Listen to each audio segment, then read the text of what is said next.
Aș vrea să-l întreb pe Iulian. Ce tehnici folosiți pentru a asigura că există un transfer efectiv de cunoștințe și abilități din sala de clasă în business? Vezi, marele beneficiu pe care îl au clienții noștri în momentul în care lucrează cu noi este acela că noi venim cu toată experiența noastră anterioară și atunci le și spunem clienților că nu scoatem din raft o licență sau un program și livrăm peste tot la fel. Atunci când construim programele, lucrăm în echipă. Și cumva în aceste programe ne-am pus toată creativitatea noastră, în sensul că folosim metode din mai multe zone. Avem traineri care sunt cu experiență foarte multă în zona de coaching și atunci folosim metode din coaching, mentoring, coaching individual. Avem colegi care au experiență înainte în zona de dinamici de grup și atunci am venit cu astfel de module, acolo unde se potrivesc ca să aibă impact puternic. Chiar vin de la un curs la care mi s-a spus, ne-am fi dorit și un pic de teorie, adică a fost prea practic, mi-a zis, și am fi vrut ceva academic pentru că suntem și în echipa respectivă de curs, erau și doi manageri din echipa de top. Și am zis, ok, o să mergem la nivelul următor și atunci o să inserăm și niște elemente din zona asta, dar asta am identificat, urmărind pe ansamblu grupul respectiv, aveau nevoie foarte mult să-și îmbunătățească abilitățile practice. Ok. M-a întrebat despre alte tehnici. De fiecare dată inserăm, nu știu, avem în echipă și colegi care sunt actori, avem colegi, Anca este foarte bună pe zona de design grafic și atunci am îmbinat, iarăși este și ea acreditată pe zona de Lego. Folosim metode diferite. Aici e impactul foarte puternic pentru că găsim și grupăm acele metode care să ne ducă spre obiectivul nostru esențial, oamenii să poată să pună în practică imediat după ce pleacă de la noi din curs, să-și pună în practică competențele în organizație, să aibă succes, pentru că ăsta este crezul nostru. Ne spuneam, asta e, așa e feedback-ul de la clienții noștri, sunteți super creativi, a fost extraordinar de, hai să spunem, interactiv cursul și am învățat. Deci am învățat mai mult decât am crezut că am putea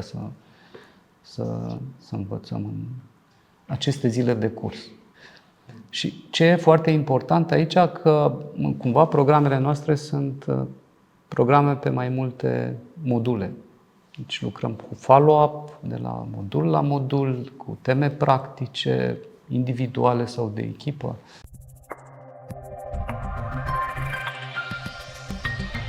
Și cum identificați nevoile de dezvoltare? Iarăși ne-am adaptat, dacă avem experiența asta de până acum, n-am folosit doar o metodă.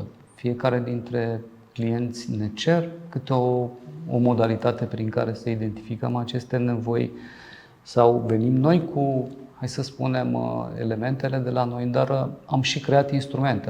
Unul dintre instrumente se numește Dynamic Learning Visual, care ne ajută ca la debutul fiecărui curs, chiar dacă a fost o analiză de nevoie anterioară prin discuții cu participanții, prin discuții cu managerii, prin, să spunem, observare directă, pentru că asta și facem. Adrian știe că am lucrat mult în zona industriei automotive sau pe zona de vânzări, unde a trebuit să mergem alături de vânzători în teren să-l urmărim. Am stat alături de, team leaderi în fabrică să-i observăm cum acționează.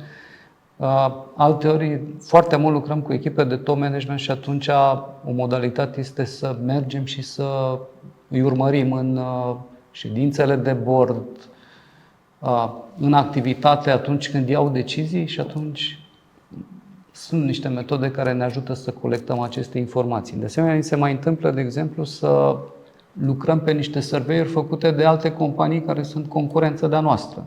Și ne-a spus, uite, astea sunt elementele, am identificat aici competențe de îmbunătățit sau am identificat că niște indicatori nu sunt așa cum trebuie și atunci și acolo Folosim experiența noastră cu acest Dynamic Learning Visual, este un instrument foarte puternic de cumva este construit, e destul de, hai să spunem, încerc să vă descriu vizual așa puțin cum îl utilizăm. El se bazează pe niște metode din problem solving și luare de decizii. Dar ce e foarte important că identificăm provocările, identificăm cauze și apoi la final de curs mergem pe soluții cu acele module pe care le-am inserat în curs. Excelent. Da. De asemenea, vă spunea Alina că avem și alte instrumente, putem să mergem și la alt nivel, nu știu, cu evaluare cu Hogan, cu DISC, cu PCM, evaluăm și tipologii comportamentale și competențe și sistem de valori, cultură organizațională. Diferă de la program, adaptăm exact modalitatea potrivită de a identifica nevoia clientului. Da, sunt și discuții pe care le avem online înainte cu participanții, folosim și tehnologia la maxim. O multitudine de metode